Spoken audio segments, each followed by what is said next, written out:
आज हामीले होटलमा बनाएका थियौँ भाङको दानाको अचार। हजुरहरू कतिजनाले चाहिँ खानुभएको छ भाङको दानाको अचार?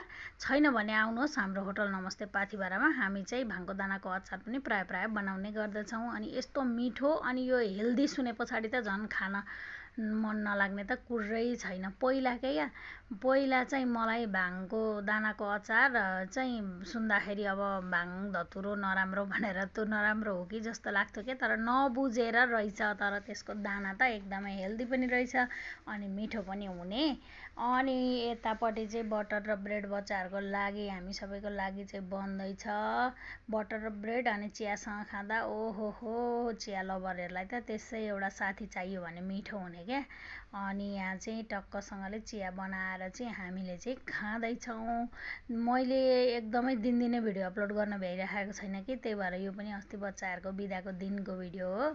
अनि हेर्नु न, यी चियामा चोबेर खान पाउँदा त हुरुक्कै। अरू बेला चिया पिउँदैनन् बच्चाहरूले, चोबेको बेला चोबेर चाहिँ कहिलेकाहीँ खाने गरेका छन्। अनि यसरी खाइसके पछाडि चाहिँ मैले नानीलाई होमवर्क गराउनु पर्यो भनेर बसेको। हेर्नु न एकछिनमा कहाँ चिलाउँछ कनाउँछिन्। अनि फेरि चुइगम पड्काउँदैछ क्या, होमवर्क गराइ पनि यहाँ चुइगम पड्काउँदै गर्दैछिन्।